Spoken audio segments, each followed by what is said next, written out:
Hey there, folks. Welcome to our cozy nook of tales and adventures. Today, like every episode, we're unlocking the doors of imagination to explore new worlds, meet fascinating characters, and experience unique emotions. I promise to take you on an unforgettable journey through the power of words. So, get comfy, grab your favorite drink, snuggle into that perfect spot, and get ready to lose yourself in a new story. Leave the outside world behind for a while and dive with me into the depths of storytelling. If you enjoy our content and want to support the channel, consider hitting that subscribe button and giving the video a thumbs up. Now, without further ado, let's dive into today's story. Deep within the heart of the Misty Mountains, where ancient halls of stone stretched endlessly into darkness, the sound of crystalline chimes echoed through Moria's mighty corridors. But these were not the melodious rings of ceremonial bells. They were the haunting whispers of spreading crystal, slowly encasing the Dwarven kingdom's inhabitants in translucent tombs of their own making. Karina Iron Fist stood before the latest victim, her calloused hand pressed against the crystal surface that had once been her uncle, Master Mason Thorin. His face was frozen in an expression of surprise, the crystalline formation having taken him while he worked on restoring an ancient archway. The curse had claimed another, and with each passing day, more of her people succumbed to its inexorable advance. At 25, Karina was young for a dwarf warrior, her auburn beard barely long enough to braid with the traditional steel beads of her rank. Yet her eyes held the weight of one who had witnessed too much tragedy in too short a time. The crystal curse had first appeared 3 months ago, starting in the deepest mines and working its way up through the levels of the great Dwarven city. The kingdom's finest minds had failed to find its source or cure, and now desperation drove even the proudest nobles to consider options they would have dismissed as folly mere weeks ago. It was during her nightly patrol of the lower halls that Karina discovered the ancient runes. Hidden behind a partially collapsed wall, the faint blue etchings spoke of a time before the founding of Moria, when the mountains themselves were young. As she traced the ancient script with trembling fingers, the runes began to glow, revealing a tale that would change everything. Beneath the lowest deep, where shadow and flame meet stone, sleeps the Ancient One, guardian of the mountain's heart. In its dreams lie both doom and salvation, bound by chains of the first king's making. The message was clear to one trained in the old lore. A dragon slumbered in the depths below, one of the great worms of the elder days. But unlike the tales of gold-hoarding destroyers that mothers used to frighten children, this creature was something else entirely. The runes spoke of a guardian, bound by the earliest Dwarven kings to protect something of immense value. Something that, perhaps, could save their people from the crystal curse. But knowledge of how to wake the dragon safely was lost to time, known only to one living soul, Thorgrim the Renegade, once the greatest Fogmaster in Moria. 10 years ago, he had been exiled for allegedly plotting against King Durin VII, though some whispered that his only crime was delving too deeply into forbidden knowledge. He had vanished into the wild lands beyond the mountains, leaving behind a legacy of mistrust and speculation. Against the wishes of the Council of Elders, Karina set out to find him. Her journey took her through treacherous mountain passes and abandoned Dwarven outposts, following rumors and half-remembered tales. She found him, finally, in an ancient forge built into a mountainside far to the north. The once proud master craftsman had become a hermit, his black beard streaked with gray, his eyes holding both wisdom and madness in equal measure. So, he growled when she explained her mission. The crystal curse has finally awakened. I warned them this day would come, but pride and fear made them deaf to wisdom. He laughed bitterly, the sound echoing off the forge's walls. They called me traitor for suggesting we wake the guardian, and now they send a child to beg for my help. But Karina had not come to beg. She had come with proof, ancient tablets she had discovered in her research, validating Thorgrim's theories about the guardian's true purpose. The dragon was not just a protector. It was a keeper of balance, meant to prevent the very calamity now befalling their people. The crystal curse was the mountain's own defense mechanism, triggered when ancient wards began to fail. Together, they returned to Moria, where Thorgrim faced his accusers with dignity and revealed the truth he had discovered years ago. The first kings had bound the dragon not to imprison it, but to create a lasting partnership between the great worm and the Dwarven people. The dragon's presence maintained a delicate balance in the mountain's heart, preventing the wild magic of the depths from crystallizing everything it touched. But awakening such a creature carried its own risks. The ritual required 3 things: the blood of a royal descendant, the flame of an eternal forge, and most crucially, absolute trust between the awakener and the awakened. Any doubt, any fear in the heart of the one performing the ritual would turn the dragon's power destructive rather than protective. As the curse crept ever higher through the city's levels, reaching even the royal chambers, Karina made her choice. Though the council argued and the king himself forbade it, she knew there was no other way. With Thorgrim's guidance, she descended to the lowest depths of Moria, where even the oldest maps showed only darkness. They found the dragon's chamber exactly as the runes had described: a vast cavern where rivers of molten rock cast an eternal crimson glow upon walls of black crystal. The guardian lay curled around a pillar of pure diamond that reached from floor to ceiling, its scales the color of burnished mithril, its size beyond anything Karina had imagined. The chains that bound it were not of metal, but of light, glowing sigils that pulsed with the rhythm of the mountain's heart. The ritual began at midnight, when the power of the mountain was strongest. Thorgrim lit the ancient forge built into the chamber's wall, while Karina approached the dragon's head, carrying a vial of blood freely given by a dying prince. As she spoke the words of awakening, her voice unwavering despite her fear, the dragon's eyes opened not with the malevolence of legend, but with the wisdom of ages. In that moment of awakening, when ancient magic surged through the chamber like a storm, Karina understood why trust was so crucial. The dragon's power could save them all, but only if she truly believed in its benevolence. As its consciousness touched hers, she felt not the mindless destroyer of legend, but a being of profound intelligence and purpose. The crystal curse began to recede, starting from the depths and working its way upward. Those already transformed were gradually restored, though the experience left them changed, blessed with a deeper understanding of the mountain's magic. Thorgrim was reinstated as Master of Lore, his name cleared and his wisdom finally recognized. The Guardian remained in its chamber, no longer bound by chains, but by choice, maintaining the balance that kept Moria safe. Karina became its voice among her people, bridging the gap between Dwarven ambition and the mountain's ancient magic. Under their combined stewardship, Moria entered a new golden age, where wisdom and progress walked hand in hand.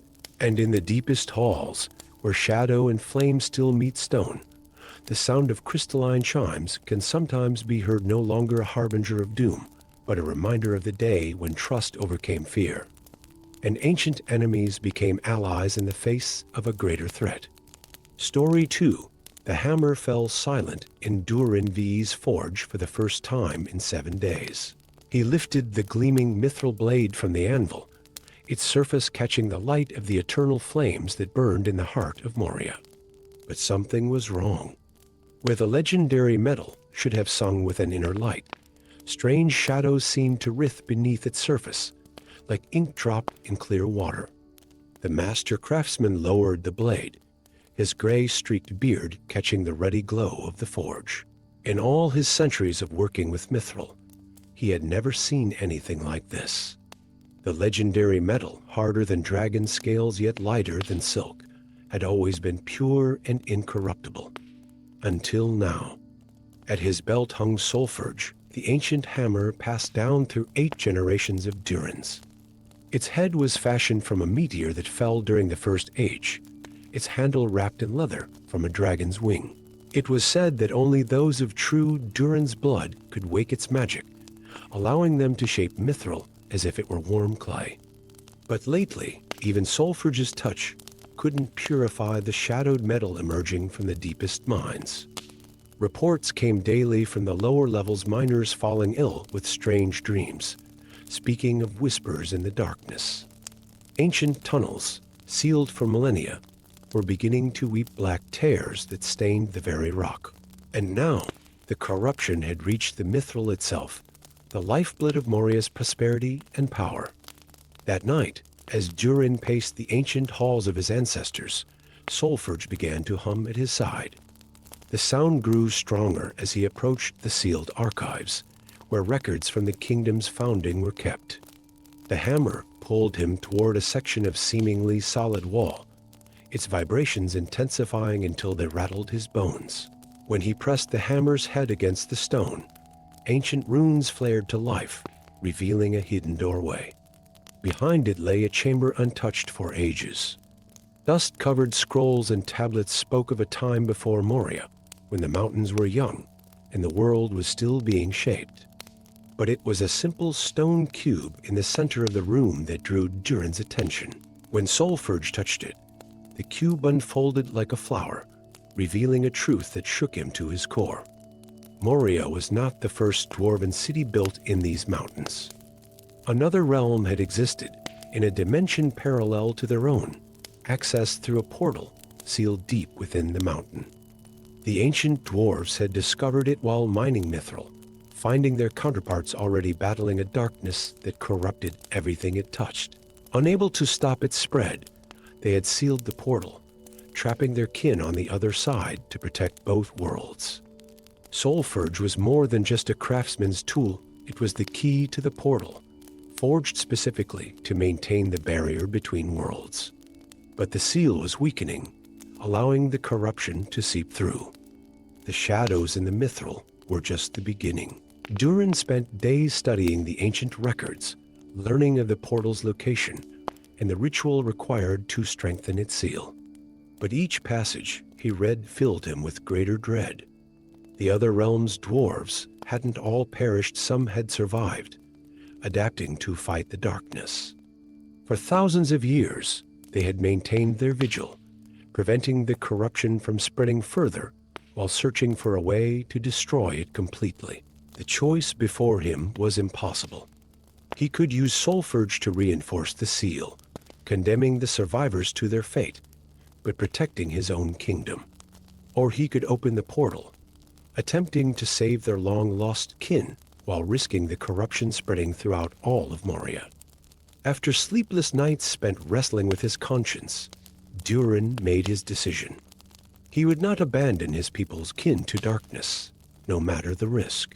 But he would not make the choice alone. He gathered the kingdom's greatest warriors, craftsmen, and lore masters, sharing the truth and asking for volunteers to join him. The journey to the portal chamber took 3 days, descending through tunnels that hadn't seen footsteps in millennia. The corruption grew stronger as they went deeper, until the very air seemed thick with shadows. At last, they reached a vast cavern where a massive arch of pure Mithril stood, its surface crawling with dark veins.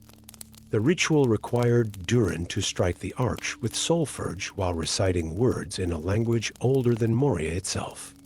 As the ancient hammer connected with the Mithril, reality itself seemed to shudder. The arch filled with swirling darkness that gradually cleared to reveal a scene of nightmare and wonder. Beyond the portal lay a twisted reflection of their own realm. The halls were similar but warped, the architecture adapted for war rather than beauty. And there, waiting, stood their kin dwarves in armor of darkened Mithril, their beards woven with glowing crystals that held the shadows at bay. They had not just survived. They had evolved, developing technologies and magics unknown in Durin's realm.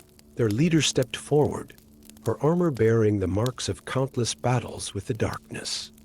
She was Moira, descendant of those first trapped dwarves, and she had expected this day. The weakening seal had been deliberate, a calculated risk taken, because they had finally found a way to defeat the corruption, but needed help from both sides of the portal. The shadow, she explained, was not just a corruption but a living thing, an ancient entity that fed on the magic inherent in Mithril. It could be destroyed, but only by combining their world's knowledge, Durin's pure mithril crafting with their shadow-forged technologies. For the next month, dwarves from both realms worked together in a desperate race against time. They forged weapons that combined light and shadow, built machines that could purify corrupted mithril, and developed rituals that could cleanse the darkness from infected areas. The cooperation transformed both societies, as each learned from the other's centuries of separate development. The final battle took place in the heart of the Shadow Realm, where the corruption had its strongest hold. Durin and Moria led the charge together, their combined forces using their new weapons and techniques to drive back the darkness. When Soulforge struck the killing blow, enhanced by shadow-forged crystals, the explosion of power nearly collapsed both realms.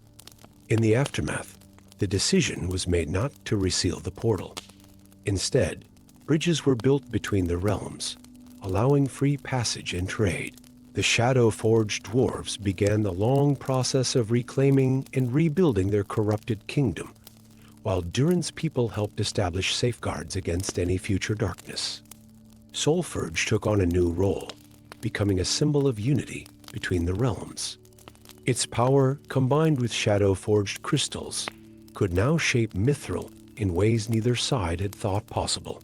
Under the combined leadership of Durin and Moria, both kingdoms entered a new age of prosperity and innovation. And in the deepest mines, where pure Mithril meets shadow-forged stone, new wonders are still being discovered, proof that sometimes the greatest treasures are found not in isolation, but in the courage to reach across the darkness and forge bonds with those who were once lost. Story 3, in the depths of Moria, where ancient forges burned eternal and the whispers of forgotten kings echoed through halls of stone. Helga's Stoneheart's hands trembled as she opened the dust-covered grimoire. The book's pages, crafted from impossibly thin sheets of mithril, caught the blue light of her alchemical lantern, casting ethereal patterns across the secret chamber she had discovered behind the oldest library's walls. The young alchemist's heart raced as she translated the ancient runes, her fingers leaving trails in centuries of dust. At just 60 years old, barely more than a child by Dwarven standards, she had already earned a reputation for uncovering long-lost alchemical secrets. But this discovery would eclipse all others if she interpreted the symbols correctly. In the time of shadow and flame, she read aloud, her voice barely a whisper. When the first kings saw the coming darkness, they forged a guardian from the heart of the mountain itself. Into its frame, they poured the purest mithril, into its core the essence of their line, and into its spirit, the very soul of Moria. The text spoke of a golem, a construct of such power and complexity that its like had never been seen before or since. Not merely a weapon or a shield, but a protector imbued with the wisdom and power of the ancient kings themselves. It slumbered now in a hidden chamber, waiting for the day when Moria would face its greatest need. That day, Helga feared, had come. For weeks, disturbing reports had reached the upper halls of movement in the abandoned lower mines. Ancient things were stirring in the deep places, drawn by the dwarves' ever deeper delving. The mine wardens spoke of shadows that moved against the flow of torchlight, of tools found shattered by impossible strength, and of entire tunnels that simply vanished overnight. But the grimoire's next words made her blood run cold. The golem could only be awakened by the sacrifice of a royal soul, freely given. The essence of Durin's line was required to spark life in the ancient guardian. Helga closed the book with shaking hands, her mind reeling from another revelation hidden within its pages.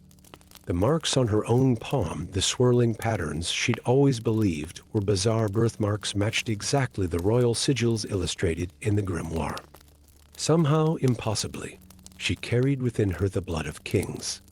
The truth emerged gradually, through secret meetings with her adoptive father, Master Alchemist Thorin Greybeard. She learned of her true heritage, a last daughter of a lesser branch of Durin's line, hidden away as an infant when political intrigue threatened the succession. She had been raised as a simple alchemist's daughter, her true identity known only to a trusted few, kept safe through anonymity. But now, as ancient horrors stirred in the deep and threatened all of Moria, that anonymity became a curse, for only she could wake the guardian, and only by sacrificing herself. The decision to act came sooner than expected. 3 days after her discovery, the lower mines erupted in chaos. Creatures of shadow and flame, twisted things that had slumbered since the First Age, poured from the deepest shafts. The outer defenses fell within hours. The great gates between levels, masterworks of Dwarven engineering, bought precious time, but began to fail one by one. Helga ran through the chaos of evacuation, the grimoire clutched to her chest, following directions only she could see. Hidden marks on walls and pillars, visible only to those of the royal line, led her deeper into the mountain. Behind her, the sounds of battle echoed: the clash of steel on chitin, the roar of black flame, the battle cries of Dwarven warriors buying time with their lives. The golem's chamber lay behind a door of pure mithril that opened at her touch. The construct itself stood in the center of a vast circular room, its surface reflecting the light of eternal flames that burned in recessed alcoves along the walls. 30 feet tall, crafted of mithril and ancient stone, it combined the finest aspects of Dwarven architecture and sculpture. Its face bore the stern features of the first kings, its armor decorated with runes of protection and power that pulsed with inner light. The activation ritual was simple but irreversible. Helga had to press her hand against the golem's chest, where a hand-shaped depression marked its core, and give her life force freely and completely. A simple trade won life for thousands. She thought of her adoptive father, who had loved her as his own, of her friends in the Alchemists' Guild, who had supported her unconventional experiments, of the thousands of dwarves above who had no idea that their fate rested on the decision of a young alchemist they'd never met. The sound of battle grew closer. Through the open door, she could see the flicker of dark flames reflecting off distant walls. Time was running out. Helga took a deep breath, stepped forward, and placed her hand in the depression. "With my blood," she spoke in ancient Khosdal, "I wake thee. With my life, I bind thee. With my soul, I command thee. Protect our people." Power surged through her arm, drawing not just her life force, but every memory, every dream, every hope and fear and moment of joy she had ever experienced. She felt herself dissolving, becoming part of something vast and ancient and powerful. Her consciousness expanded, flowing through mithril pathways into a mind that spanned the mountain itself. The golem's eyes flared to life not with the blue-white glow of normal enchantments, but with the deep amber of Helga's own eyes. It moved with impossible grace for its size, each step shaking the chamber. Through its senses, Helga could perceive all of Moria at once, every hall and chamber, every battle and skirmish, every dwarf fighting desperately against the darkness. She was no longer merely Helga Stoneheart. She had become what the first kings had intended: a guardian whose love for her people was literally part of her being, whose very essence was bound to the mountain's defense. The battles that followed became legend. The mithril guardian swept through Moria like a storm of steel and magic, driving back the ancient horrors with powers not seen since the First Age. Weapons couldn't harm it. Dark magic broke against its rune-carved frame, and in every movement, witnesses swore they could see the grace of the young alchemist who had given everything to protect her home. When the final victory came, the guardian did not return to its chamber to slumber. Instead, it became a constant presence in Moria, walking the halls it had saved. And sometimes when young dwarves would approach to touch its mithril frame in reverence, they would feel a warmth in the metal and hear what sounded like distant laughter echoing through the ancient halls. For Helga's stone heart had not died that day. She had become something more, a living legend, a protector whose sacrifice had transformed not just herself, but the very soul of Moria. In giving up her life, she had gained immortality, and her people had gained a guardian whose love for them would last as long as the mountain itself. Story 4. The rope bridge swayed precariously over the chasm as Thorin Lightfoot inched forward, his lantern casting dancing shadows on walls that hadn't seen light in centuries.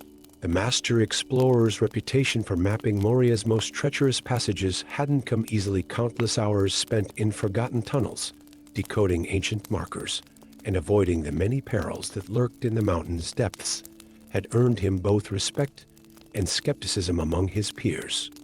But this discovery would silence even his harshest critics if he survived to document it. The bridge, crafted from strands of mithril, so fine they seemed like spider silk, led to a crack in the rock face that couldn't possibly be natural.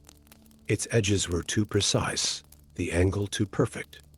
As he drew closer, Thorin noticed familiar runes carved into the stone, but unlike any he'd seen before. These symbols seemed to shimmer with an inner light, pulsing in rhythm with something deep within the mountain.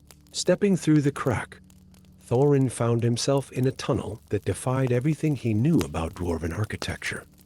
The walls were smooth as glass, lined with crystals that glowed with their own cold fire.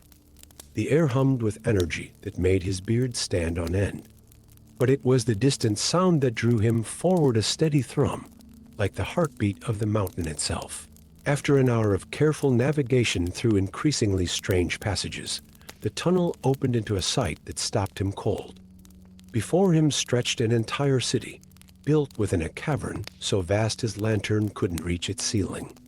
But unlike the traditional halls of Moria, this place was alive with lights of every color, powered by massive crystalline structures that pulsed with energy. Buildings of steel and stone rose in impossible shapes, connected by bridges that seemed to float on air. And everywhere, there was movement, dwarves going about their business, but unlike any he had ever seen. They wore clothing that seemed to shift and change color, armor that moved like liquid metal, and carried tools that glowed with barely contained power. This was no ancient ruin, this was a living, thriving city, hidden away from the rest of Moria for who knew how long. His amazement was cut short by the sharp press of something against his back. "Move," said a voice in accented Khazad, "and try to look less obvious about your spying." His captor led him through streets that hummed with power, past workshops where dwarves manipulated light and energy in ways that seemed more like magic than craft. They arrived at a grand building whose entrance was guarded by what appeared to be statues until they moved, revealing themselves as constructs of metal and crystal, more sophisticated than any golem Thorin had ever seen. Inside, he was brought before a council chamber where 7 dwarves sat at a circular table. Their leader, a silver-haired woman with intricate crystal implants running along her temples, studied him with eyes that glowed faintly blue. "I'm Vara," she said, first speaker of Nova Khazad. "And you, Thorin Lightfoot, are the first outsider to find us in 300 years." The story she told him defied belief. Centuries ago, a faction of dwarven artificers had discovered a new way to harness the mountain's power through special crystals. But their experiments were deemed too dangerous by the conservative rulers of Moria. Rather than abandon their research, they retreated to this hidden cavern, taking their knowledge and innovations with them.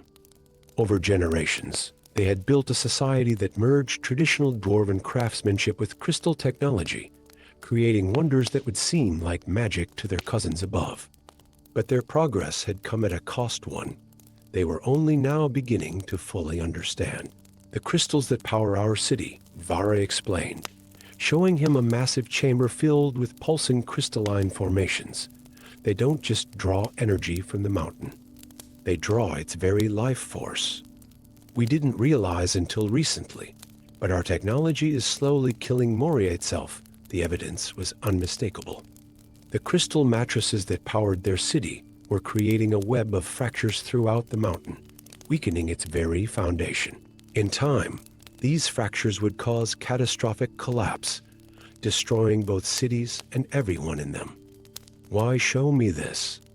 Thorin asked, though he already suspected the answer. "Because we need a bridge between our peoples," Vara replied. "We have the knowledge to prevent the collapse, but we need access to the upper halls. And we need someone the people of Moria will trust to hear our warning." The next few weeks were a blur of diplomacy and demonstration. Thorin traveled between the two cities, gradually convincing the rulers of Moria to meet with their long-lost kin. The initial meetings where 10 centuries of separation had created vast cultural differences, and there was bitter resentment on both sides. But as the reality of their situation became clear, old grievances gave way to necessity. The crystal technology that threatened to destroy them could also be their salvation if properly modified and integrated with traditional Dwarven engineering. The solution required both societies to change. The crystal dwellers would have to abandon some of their more dangerous technologies, while Moria would need to embrace innovations they had once feared. Together, they developed a new system of crystal mattresses that would work with the mountain's natural energy rather than against it. The integration of the two societies brought challenges no one had expected.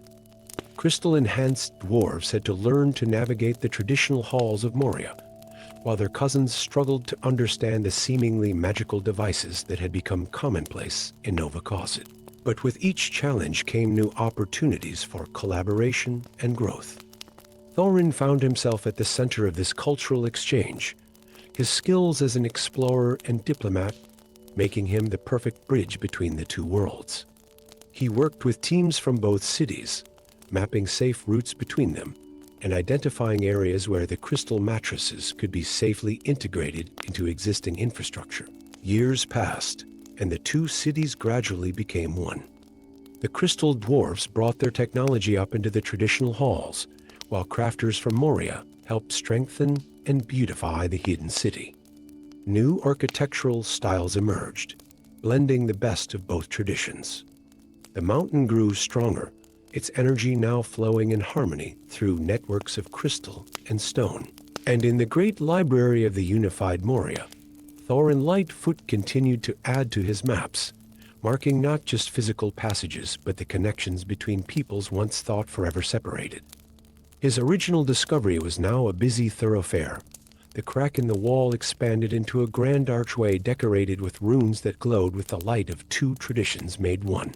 Sometimes, late at night, he would stand on one of the crystal bridges spanning the vast cavern that had once hidden Nova Cosset, watching the lights of the combined city sparkle like stars in the darkness.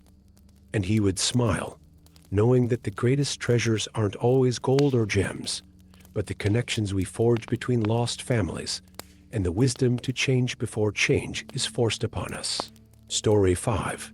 The sound of falling stone echoed through the ancient halls of Moria as Sigrid, master of runes, traced her fingers along the crumbling pillar. The ornate runes that had adorned these columns for millennia were more than mere decoration. They were part of an intricate magical matrix that spanned the entire kingdom. Now, as she watched a single rune fade into darkness, her worst fears were confirmed.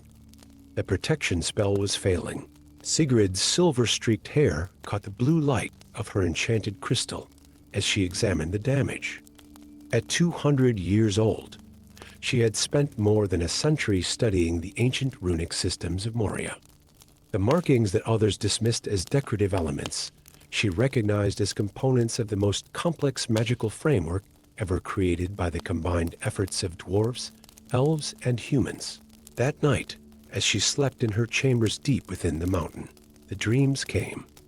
She saw vast shadows writhing beneath the roots of the mountain, held at bay by chains of light that grew weaker with each passing moment.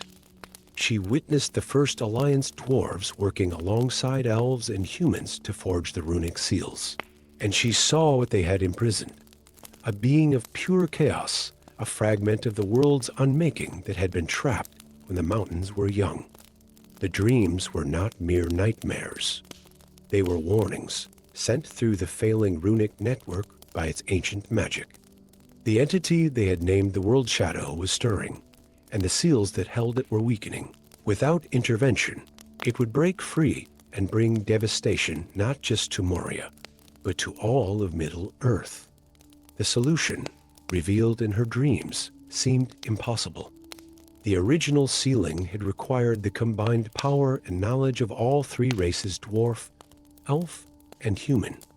Each had contributed a vital component: dwarven runecraft to shape the prison, elven magic to bind it, and human spirit to give it purpose. Only by recreating this alliance could the seals be reinforced. But relations between the races had grown cold over the centuries. The elves remained isolated in their forest realms. The humans were scattered and distrustful, and the dwarves, well, Moria's gates had not opened to outsiders in generations.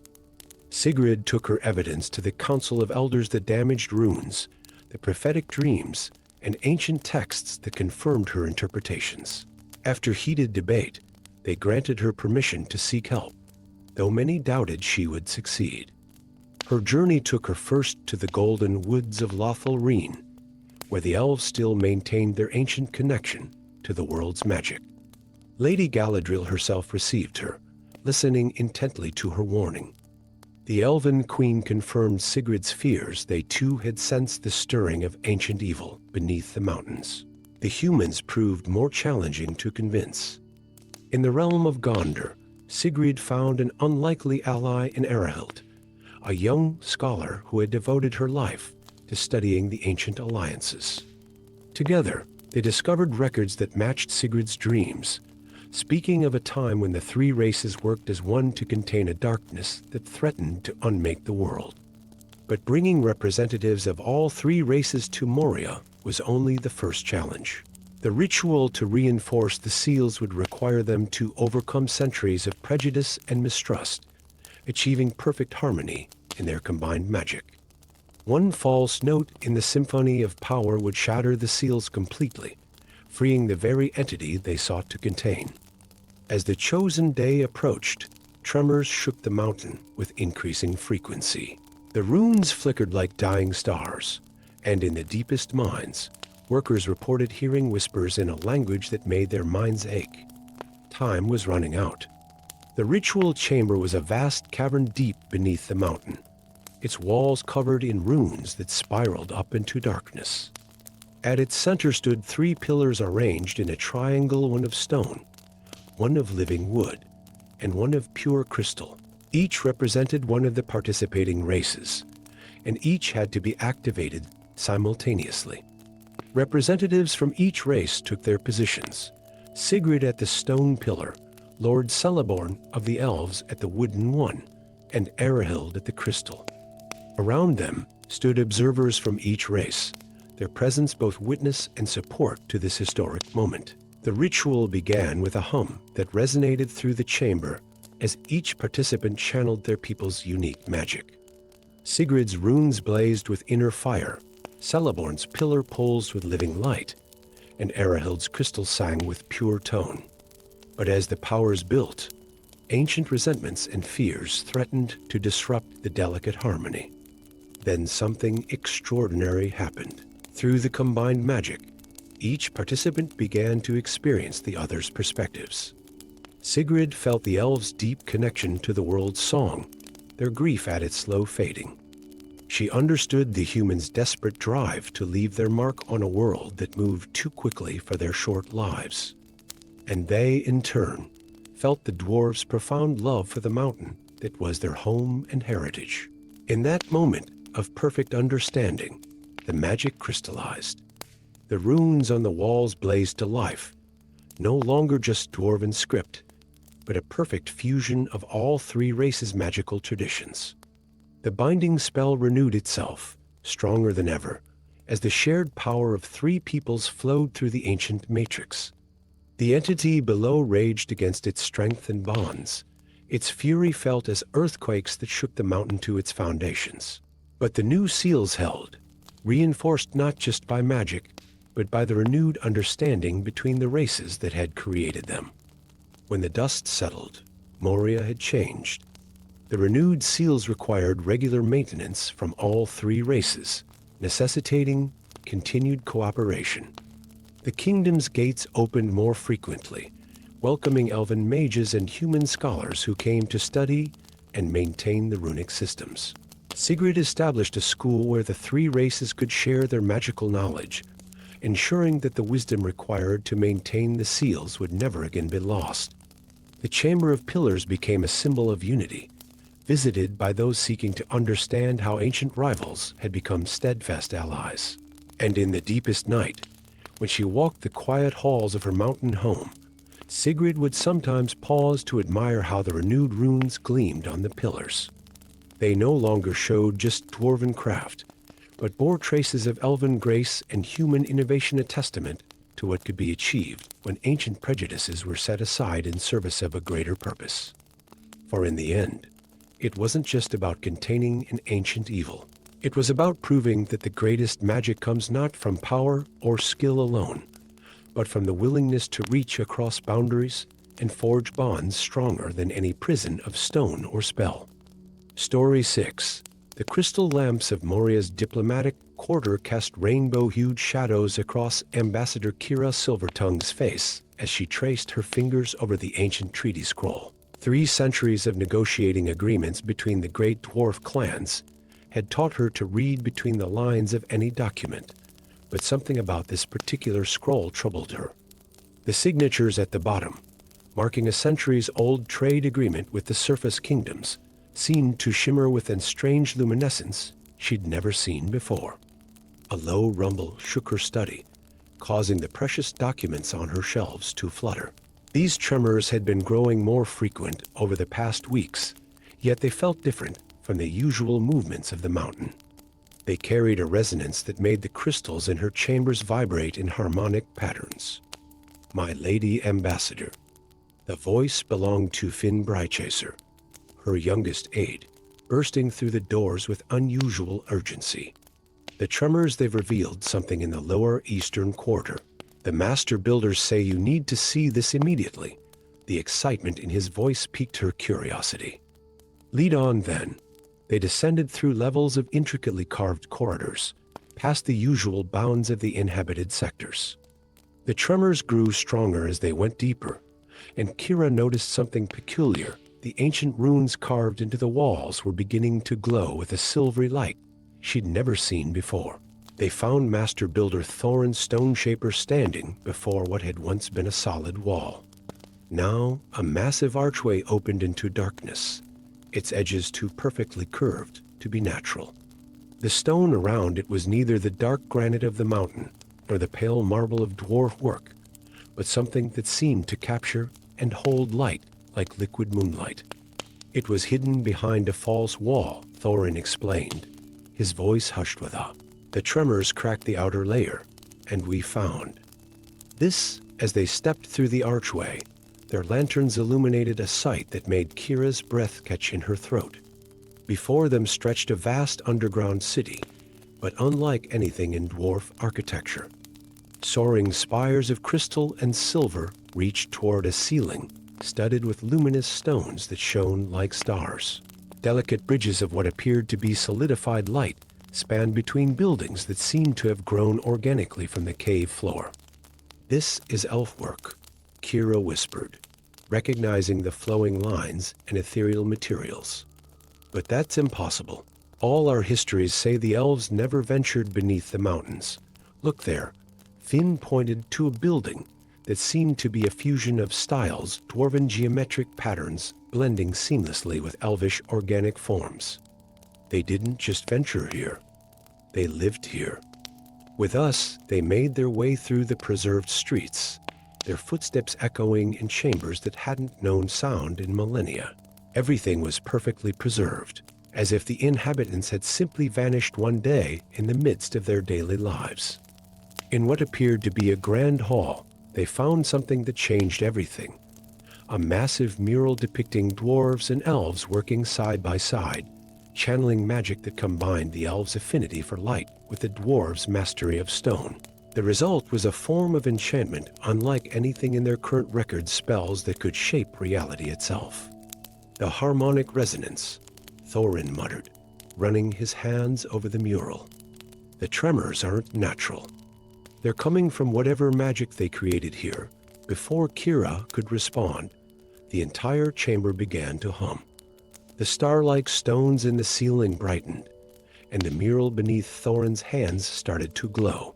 Streams of light poured from it, coalescing into a shimmering figure, an elf maid, whose form seemed composed of pure radiance. The seals weakened, the figure spoke, its voice carrying both urgency and ancient power. The great work stirs.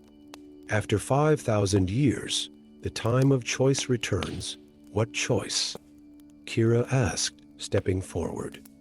Who are you? I was Anaril Lightweaver, first mage of the combined councils. This city was once called Anost, the harmony of stone and stars. Here, dwarf and elf discovered that our magics were never meant to be separate. Together, we achieved wonders that neither race could create alone.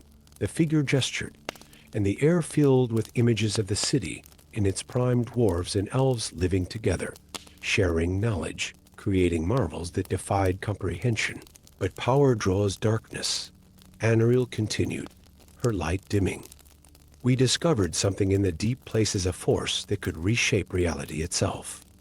Some believed it could elevate both our races to godhood.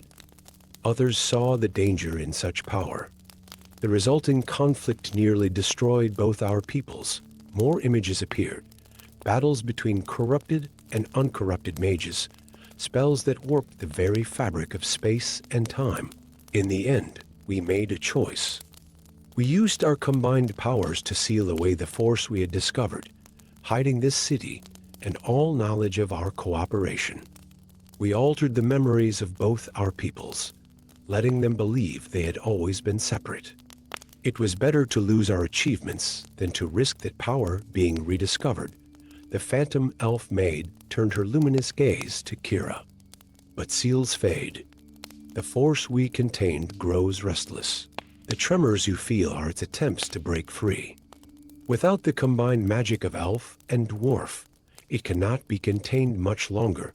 Kira's diplomatic mind raced with implications. But our peoples have been estranged for millennia. The elves would never believe. Look to the scroll that first drew your attention, Anaril interrupted. The trade agreement whose signatures shimmer with strange light. It bears enchantments we placed ages ago, waiting for this moment. When shown to the woodland realm, its magic will awaken memories in certain elven bloodlines, those descended from the mages of Anost. Another tremor shook the chamber, stronger than any before. Cracks appeared in the air itself, showing glimpses of impossible geometries beyond. Time grows short. Anaril's form began to fade. Find the heirs of Anost. Rebuild the bridges between our peoples. The power we sealed away must not be freed, or reality itself will unravel.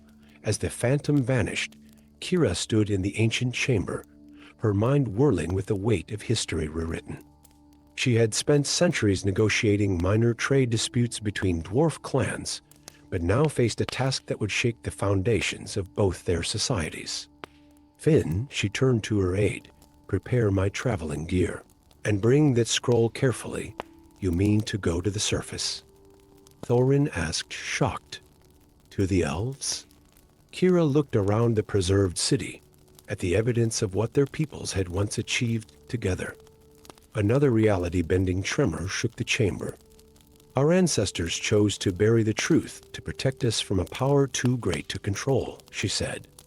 But they also left us the tools to face it again, when the time came. That time is now. She straightened her ceremonial robes, touching the rings of office that marked her authority as ambassador. The elves have forgotten us, and we have forgotten them. But perhaps that's the greatest magic of all, the ability to remember, to rebuild, to reach across ancient divides and rediscover what was lost. As they left the hidden city, the star-like stones in its ceiling continued to shine, casting light on a civilization that had chosen to be forgotten. Now, as seals weakened and ancient powers stirred, The fate of both peoples would depend on whether their long-sundered descendants could relearn the hardest lesson of all, that the greatest wonders arise not from isolation, but from harmony. Story 7. The Great Hall of Records in Moria echoed with the shuffling of ancient scrolls as Thrain Deepsight, master of traditions, ran his fingers across texts that hadn't seen light in centuries. Crystalline lamps cast their eternal glow across walls covered in runes that documented the history of their people. But it was what lay between those officially sanctioned histories that had always fascinated him most. 3 days ago, a young mining apprentice had emerged from a collapsed tunnel, clutching a map unlike any Thrain had ever seen. The material wasn't parchment or metal, but threads of living mithril woven into a fabric that seemed to pulse with its own inner light. More disturbing still were the paths that revealed passages that shouldn't exist, diving far deeper than any known level of Moria. Master Thrain? The voice belonged to Kiri Stone Finder, the apprentice who'd found the map. She stood in the doorway, her young face marked with soot from the mines. The tremors are getting worse. The miners say the deep shafts are becoming unstable. Thrain nodded gravely, spreading the mithril map across his desk. Its threads shifted and realigned themselves, responding to some unseen force. Tell me again exactly what happened when you found this. Kiri approached cautiously, her eyes fixed on the gleaming threads. The tunnel collapse revealed a chamber, but it wasn't rough stone like a natural cave. The walls were perfectly smooth, like polished mirrors. And there was a pedestal made of some black metal I've never seen before. The map was floating above it. Floating? Thrain's bushy eyebrows rose beneath his hood. Yes, master. And when I took it, she hesitated. I heard voices. They spoke in ancient Khosdal, but not like any dialect I've studied. They spoke of the Ascended Ones. Thrain's hand trembled slightly as he traced the map's glowing paths. The Ascended One's a name he'd found only in the most forbidden texts, always accompanied by warnings written in blood. Before he could respond, the entire chamber shook. Books tumbled from shelves and the crystalline lamps flickered ominously. But it wasn't the tremor that made Thrain's blood run cold, it was the sound that accompanied it. A deep, rhythmic drumming that seemed to come from the mountain itself, like a massive stone heart beginning to beat. It wasn't sealed to keep things out, Thrain whispered, understanding finally dawning. It was sealed to keep them in. The mithril threads in the map suddenly blazed with brilliant light, and new paths began to appear, spreading across the fabric like frost across a window.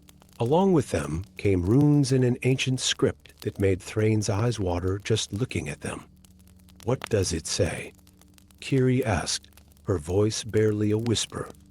It speaks of a faction of our ancestors, Thrain translated slowly, who discovered a way to truly become one with the mountain. They found a method to fuse their souls with the living stone itself, transforming themselves into beings of pure rock and power. But the price? He paused, his face paling beneath his beard. The price was their humanity. Another tremor shook the chamber, stronger this time. In the distance, they heard the crack of stone splitting, followed by screams. Their awakening, Thrain said, rolling up the map with trembling hands. After millennia of slumber, the Ascended Ones are rising, and they won't be content to remain in the deep places any longer. As if in response to his words, a new sound echoed through the halls, the grinding of stone against stone, but with an organic quality that made it sound horribly like breathing.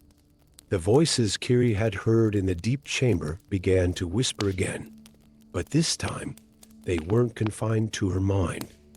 They echoed through the very rocks around them, speaking of transformation and destiny. We must warn the king, Thrain declared. But as they turned to leave, they found their path blocked. The doorway's stone frame was changing. The rock rippled like water, and from it emerged a figure that defied description.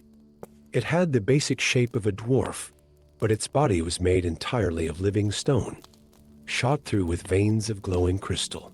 Its eyes were pools of molten gold, and when it spoke, its voice resonated with the power of the mountain itself. "There is nothing to warn against, keeper of traditions," the figure said. "We are not invaders. We are the true future of our race. We are what all dwarves were meant to become." More stone beings emerged from the walls, their crystalline veins pulsing in hypnotic patterns. Each moved with a fluid grace that should have been impossible for creatures of rock, and each radiated an aura of power that made the air itself feel heavy. For too long, we have watched our people scratch at the surface of true power, the first being continued. "You worship the stone, you shape it, but you never truly become one with it. We can show you the way. We can make all our people as eternal as the mountain itself." Thrain stepped in front of Kiri, holding up an ancient ring that marked his office. "Our ancestors sealed you away for a reason. This transformation you offer, it's not ascension, it's extinction. To become pure stone is to lose what makes us dwarves," the stone being's crystalline veins flared. "You speak of things you don't understand, little scholar. We have not lost our nature, we have perfected it. And now, after thousands of years of preparation, we will share this perfection with all our kin." Whether they desire it or not, the chamber's walls began to ripple, and more stone beings emerged. But Thrain noticed something crucial. They were avoiding the light from his crystalline lamps. These creatures of living rock still feared something about pure light. "Kiri," he whispered, "when I give the signal, smash the lamps. All of them." The young apprentice nodded slightly, her hand already reaching for the mining hammer at her belt. "You offer transformation without choice," Thrain said loudly, buying time as he subtly positioned himself. "You would force your gift upon an unwilling people. That is not the way of true power. Choice is for those too weak to see their own destiny," the stone being replied. "We will remake our people in the image of the mountain itself. Starting with you too, now," Thrain shouted.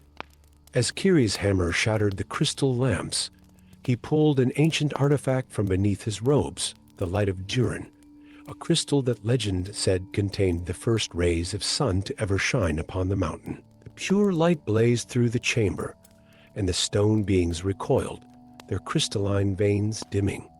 The light seemed to disrupt whatever force allowed them to maintain their fluid form, forcing them to retreat back into the walls. "Run," Thrain commanded, grabbing the Mithril map. "We must reach the upper halls before they recover. The king must be warned, and the ancient defenses awakened." The real war for Moria's soul is about to begin. As they fled through corridors that seemed increasingly alive with malevolent purpose, Thrain clutched the map that had started it all. The mithril threads continued to shift and glow, revealing more of the hidden kingdom that lay below a kingdom of living stone, where their ancestors had traded flesh for power, and where an army of the transformed now waited to ascend their unwilling kin. The fate of their people would depend not on strength of arms, but on whether they could remember why their ancestors had chosen to remain mortal in the first place, and what it truly meant to be children of the mountain, without becoming slaves to its power. Story 8. In the deepest forges of Moria, where rivers of molten metal flowed like veins of liquid fire through the mountain's heart, Grand Master Smith Dissa Steelheart stood before her masterwork. The experimental forge she had designed rose from the cavern floor like a metal flower, its petals of enchanted steel folded around a crucible that glowed with an inner light that was neither flame nor lightning, but something in between. Tomorrow, she would attempt what no dwarf had achieved in 3,000 years, the recreation of black mithril, the legendary alloy that had built the greatest wonders of the ancient world before being lost to time. Her calculations were perfect, her materials pure, and her skill unmatched in all the dwarf kingdoms. Yet as she made her final inspections, a shadow of unease darkened her thoughts like a cloud passing before the sun. "Master Dissa," the cry echoed through the forge chamber, startling her from her reverie. Young Thorin, her most promising apprentice, burst through the ornate doors, his face pale beneath his short beard. "Come quickly. It's Nori, something's happened." Dissa's heart clenched. Nori was her senior apprentice, responsible for preparing the rare minerals needed for tomorrow's great work. She followed Thorin through the twisting corridors of the forge complex, their boots ringing on the metal gratings that spanned rivers of liquid stone far below. They found Nori in the mineral preparation chamber, but not as they had expected. Where the young dwarf should have stood at his workbench, there was instead a statue of pure obsidian, perfectly detailed down to the last hair in his beard. His face was frozen in an expression of absolute terror, one hand raised as if to ward off some unseen threat. "Don't touch him," Dissa commanded as Thorin reached out. Her eyes were drawn to the wall behind the petrified apprentice, where ancient runes glowed with a sickly green light. The script was old, older than any she had seen before, but she could read enough to make her blood run cold. "The price of pride," she whispered, translating, "is paid in stone." The runes flared brighter at her words, and more text appeared, leading up through the rock like dark water rising from depths. "Beware those who seek the shadow metal's power, for greed turns flesh to stone by darkest hour. What once was forged in pride and shame brings death to those who speak its name." A grinding sound made them both spin around. Where Nori's statue had stood, there was now only a pile of obsidian dust. "Master," Thorin's voice shook. "What's happening?" Before Dissa could answer, horns blared through the forge complex, not the usual signals for shift changes or ceremonial announcements, but the deep, urgent notes that hadn't been heard in living memory, the warning of corruption in the deeps. "Seal the chamber," she ordered, her mind racing. "No one enters or leaves until I understand what we're dealing with," but it was already too late. Over the next few hours, reports came in from throughout the forge district. 3 more craftsmen had been found transformed into obsidian statues, each bearing expressions of primal fear. The victims seemed random at first, until Dissa noticed the pattern all had been involved in gathering materials for the Black Mithril project. In her private study, surrounded by ancient texts and metallurgical diagrams, Dissa finally found the truth. The original formula for Black Mithril hadn't been lost, it had been banned. The alloy's extraordinary properties came with a terrible price. It awakened an insatiable ambition in those who worked with it, a hunger for power that eventually consumed them from within. The petrification was no curse, but a defense mechanism, the mountain itself turning those corrupted by the metal's influence to stone before they could spread its taint. But someone else knew this history. As Dissa studied the evidence, she realized the recent transformations weren't random manifestations of an ancient curse. They were murders. Someone was using forbidden knowledge to eliminate anyone who might interfere with their plans for the Black Mithril. A soft scraping sound made her look up from her research. There, carved into her study wall, fresh runes were appearing. "Clever smith, you've learned too much. Now feel the stone's eternal touch." The air grew thick with magic, and Dissa felt a creeping coldness in her fingers. Looking down, she watched in horror as her hands began to darken and harden, obsidian spreading up her arms like ink through water. But Dissa Steelheart hadn't become Grand Master Smith by succumbing to fear. As the petrification crept up her body, she focused her will through the rings of power. She wore symbols of her mastery over metal and stone. The transformation slowed, then stopped at her elbows. "Show yourself, Shadow Smith," she called out to the seemingly empty chamber. "Let's see if your courage matches your skill at assassination." A figure stepped out of the darkness, Grund Shadowhand, a smith she had defeated for the position of Grand Master decades ago. His eyes glowed with an unnatural green light, and black veins traced patterns across his skin. "You always were the best of us, Dissa," he said, his voice resonating with unnatural harmonics. "That's why I had to wait until you recreated the formula. Your work saved me decades of research. And now, with you and your apprentices gone, No one will know the true power of black mithril until it's too late. The transformation is already taking you. Grund, Dissa replied, fighting to maintain control over the creeping petrification. Look at yourself. Whatever you think you'll achieve, the metal's corruption will claim you first. Corruption.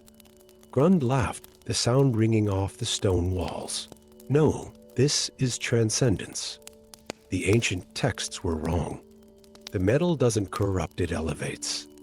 With it, we could make our people invincible, eternal as the stone itself. As he spoke, his skin began to ripple and darken, taking on a metallic sheen. The black mithril wasn't just influenced by its wielder's ambitions, it amplified them, transformed them, until nothing remained of their original purpose. Dissa had one chance.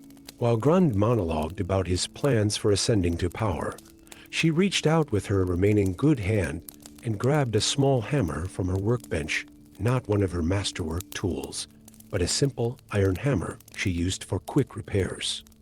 You forgot the first law of smithing, Grund, she said, rising to her feet despite the weight of her partially petrified body. The simplest tools used wisely are often the most effective. With all her remaining strength, she struck the wall behind her, where a particular crystal formation caught the light just so. The sound that rang out wasn't the dull thud of metal on stone, but a pure crystalline note that rose in pitch and intensity until it became almost unbearable. The resonance she had triggered raced through the mountain's crystal structure, creating harmonics that shattered the delicate molecular bonds of the black mithril infesting Grund's body. He screamed as his form began to disintegrate, the corrupted metal turning to dust even as he reached for her with hands that crumbled like ancient pottery. When it was over, Dissa stood alone in her study, the petrification already beginning to fade from her arms. She looked at the pile of black dust that had been Grund's shadow hand, then at her experimental forge visible through the chamber window, still ready for tomorrow's great working. With a heavy heart but steady hands, she began the process of dismantling it all. Some secrets, she realized, were better left in darkness. The true masterwork wasn't in creating wonders, but in knowing when not to. The next day, she gathered her remaining apprentices and began teaching them a lesson not found in any book of metallurgy, the wisdom to recognize that not all that glitters should be forged, and that true power often lies not in what we create, but in what we choose to leave unmade. Story 9. The rhythmic ring of pickaxe against stone echoed through the mining tunnels of Moria, where master miner Balon Ironfoot led his crew through the ancient rock. 3 centuries of experience had taught him every sound the mountain could make, from the hollow warning of unstable ground to the promising ping of mineral veins. But today, the stone sang differently. Hold, he commanded, raising his gnarled hand. His beard, braided with iron rings marking decades of service, swayed as he pressed his ear to the wall. The crystalline lamps that illuminated the tunnel cast dancing shadows across his weathered face. The sound that had caught his attention wasn't the mountain's usual voice. It was more like a heartbeat, slow and steady, coming from somewhere beyond the rock face. His stone sense, honed by centuries of mining, told him there was a chamber ahead, a big one. Master Balon, whispered Drugan, his youngest apprentice, the crystals are dimming indeed. The enchanted lights that normally burned with unwavering brightness were flickering, as if responding to some unseen force. Balon ran his fingers along the wall, feeling the subtle vibrations. Bring the resonance tools, he ordered. This section wasn't on any of the ancient maps. We need to proceed with caution. The mining crew worked methodically, following Balon's guidance as they carefully carved through the rock. As the last stone fell away, cold air rushed past them, carrying the musty scent of a chamber sealed for millennia. The space that opened before them defied belief. It was vast, its ceiling lost in darkness despite their powerful lamps. But it was what lay in the center that made even Balon's steady hands tremble. A dragon, perfectly preserved in crystal, its massive form caught in a moment of eternal stillness. Around the creature lay dozens of bodies, preserved by the same crystalline formation, dwarves and elves frozen in their final battle, weapons still locked in combat. By Durin's beard breathed Drugan, holding his lamp higher. The light caught the crystal dragon's facets, sending rainbow refractions dancing across the chamber walls. Balon approached cautiously, his boots crunching on ancient dust. The scene before him challenged everything he knew about his people's history. Dwarves and elves fighting together? The ancient text spoke only of rivalry and mistrust between the races, yet here was evidence of them dying side by side. As he drew closer to the dragon, he noticed runes carved into the crystal base, not Dwarven runes, but a mixture of Elvish script and symbols he'd never seen before. Without thinking, he reached out to trace them with his finger. The crystal beneath his touch grew warm. A crack appeared, spreading across the surface like lightning across a storm cloud. Before Balon could shout a warning to his crew, the entire crystal structure began to glow with an inner light. The preserved dragon's eyes snapped open, revealing faceted pupils that shone like starfire. The crystal shattered. The dragon unfurled its wings, sending shards tinkling across the chamber floor. But instead of scales and flesh, its body appeared to be made of living crystal, transparent in some places and opaque in others, with light coursing through it like blood through veins. Masterminders of Moria, the dragon spoke, its voice resonating like crystal glasses being played. After 5,000 years, the seal has been broken. I am Crystallis, guardian of the ancient pact, and you have awakened me just as the prophecy foretold. Balon's crew had backed away, weapons drawn, but he remained rooted to the spot. What pact?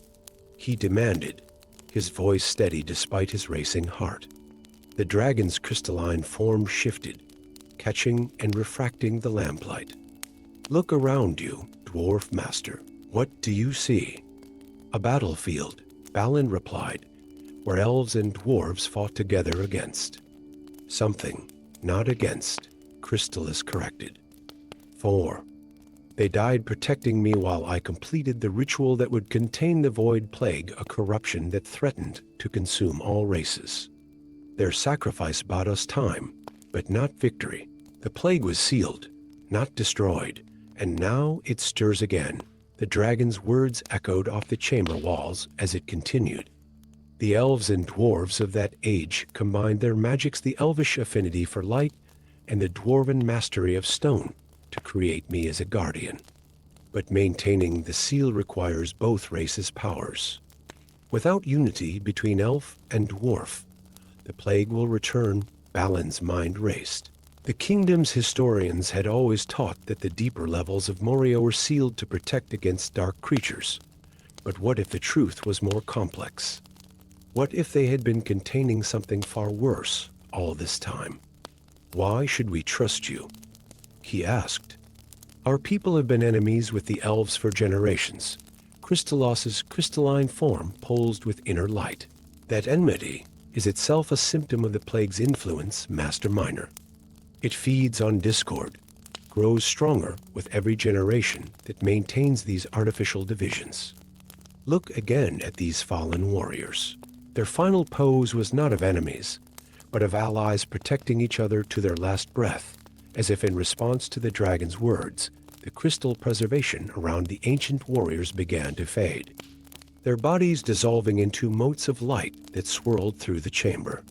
Each mote carried a memory, glimpses of dwarves and elves working together, sharing knowledge, combining their crafts to create wonders that neither race could achieve alone.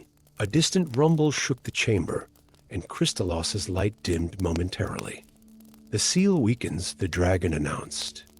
Without the combined power of both races, all we fought for will be undone.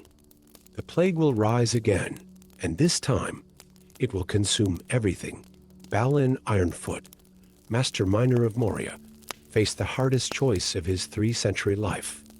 Everything he had been taught told him to seal this chamber and report it to the king. The proper procedures were clear. But the stone sense that had guided him for so long told him something else, that the dragon spoke truth, and that time was running out. What must be done? He asked finally. Crystalos's crystal form shimmered. You must break centuries of tradition, Master Miner. Journey to the surface. Seek out the woodland realm. Find those among the elves who still remember the old songs. The ritual must be renewed before the next moon's passing, or all is lost. Another tremor shook the chamber, stronger this time. Fine cracks appeared in the walls, seeping a darkness deeper than mere shadow. Choose quickly, Balon Ironfoot, Crystallis urged. The plague stirs beneath us, attracted by our presence. Will you maintain the walls between races your ancestors fought to break down, or will you honor their true legacy? Balon looked at the spots where the ancient warriors had lain, then at his crew who waited for his decision. 3 centuries of tradition and prejudice warred with the evidence before his eyes and the truth in his heart. Finally, he straightened his shoulders and stroked his iron-ringed beard. Drugan, he commanded, run to the upper halls. Fetch my traveling gear and meet me at the eastern gate. The rest of you, speak nothing of what you've seen here until I return. He turned to the crystal dragon, whose light had begun to pulse like a fading heartbeat. I'll need to know everything about this ritual, and quickly. We've got a long journey ahead of us, and if what you say is true, not much time to complete it. As Crystallis began to share the ancient knowledge, Balon couldn't help but wonder how his king would react to a master miner turning diplomat. But the weight of ages pressed upon him, and in the crystalline light of this ancient chamber, he knew that some duties transcended rank, race, and even time itself. The fate of not just Moria, but all lands and peoples, now rested on whether a humble miner could mend a rift 5,000 years in the making. Story 10. Deep within the ancient halls of Moria, where crystalline lamps cast their eternal glow upon walls of polished stone, Princess Thorina Mithril Blade stood before the archive of ages.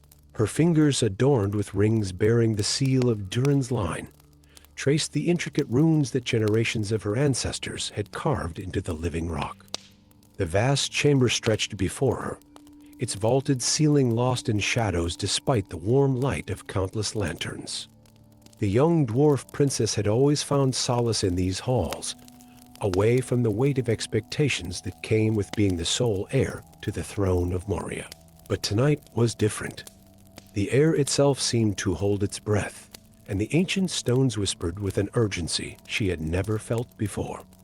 As she moved deeper into the archive, her boots silent on the stone floor, a faint tremor ran through the mountain so slight that any other dwarf might have dismissed it. But Thorina had been born with the gift of stone sense, stronger than any in her line for 7 generations. She felt the mountain's pain as if it were her own.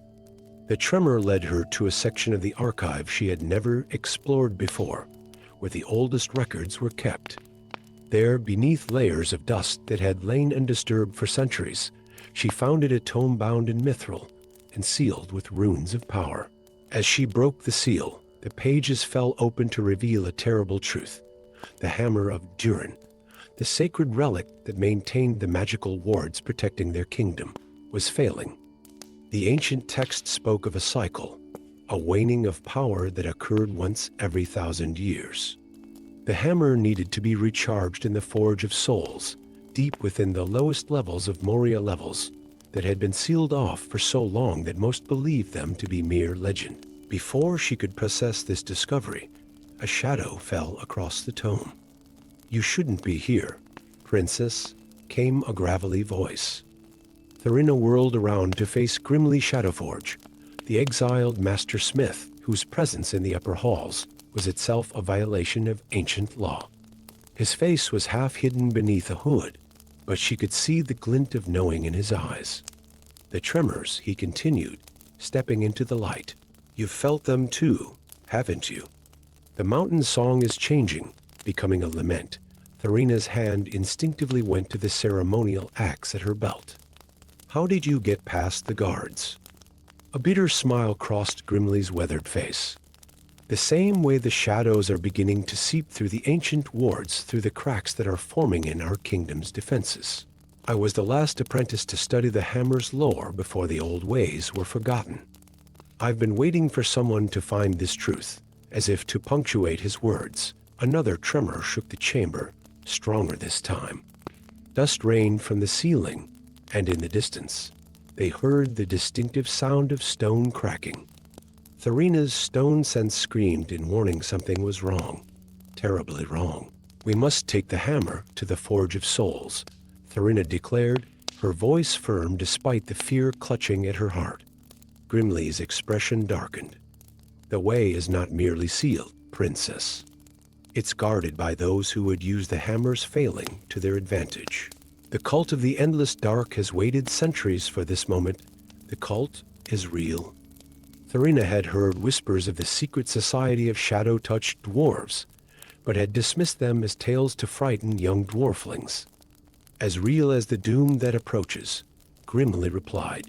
"They believe that by allowing the hammer's power to fade completely, they can awaken something that has slumbered beneath the mountain, since the first age of being of such power that its very presence warps the souls of those around it."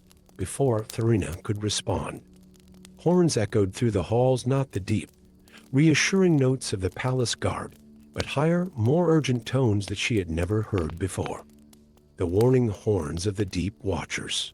"We're out of time," Grimly said, pulling back his hood to reveal a face marked with ancient runes. "The wards are failing faster than I anticipated. The shadows are rising." Thorina made her decision. "Show me the way to the hammer." Their journey through the palace was a blur of narrow escapes and secret passages that Grimly seemed to know intimately. They reached the hammer's sanctuary just as the first wave of shadow creatures began seeping through cracks in the lower halls. The sacred weapon rested on its ceremonial plinth, its once brilliant glow now flickering like a dying star. As Thorina grasped the hammer's handle, she felt its power diminished, but still potent, flow through her. Ancient memories stirred in her blood, the inheritance of Durin's line awakening to the hammer's touch. "The way to the Forge of Souls lies through the deeps," Grimly explained as they hurried through corridors that grew progressively darker. "Through territories lost to darkness centuries ago. We'll need help," the royal guard Thorina began, but Grimly cut her off. "Would only draw attention. I know others, Princess. Exiles and outcasts who still guard the old ways. They've been preparing for this day." Another tremor shook the mountain, stronger than any before. In the distance, they heard screams echoing through the halls, followed by sounds that belonged in nightmares, chittering, scratching noises that spoke of things that should never have seen light. "Make your choice quickly, Princess," Grimly urged. "The cult will be looking for us now, and they're not the worst of what we'll face. Once we descend into the deeps, there may be no coming back." Thorina looked at the hammer in her hands, its light pulsing in time with her heartbeat. She thought of her father, the king, who would never approve of her venturing into the deeps with an exile. She thought of her people, who had no idea of the danger growing beneath their feet. "Sometimes," she said, straightening her shoulders, "the only way forward is down." Grimly's scarred face broke into a fierce grin. "Then let us awaken the old paths, Princess. The deeps await, and with them, either our kingdom's salvation or its final doom." Together, they descended into darkness, the hammer's fading light their only guide. Behind them, shadows crept through the halls of Moria, while ahead lay mysteries unopened since the world was young. The fate of the kingdom rested in the hands of an exiled smith, and a princess who was about to learn that her people's history was built on foundations far darker and deeper than she had ever imagined. The ancient prophecies spoke of a time when the mountain's heart would beat in darkness, and salvation would come from the unlikeliest of alliances. As Thorina and Grimly ventured into the depths, the time had finally come. The true test of their courage and of their souls was about to begin.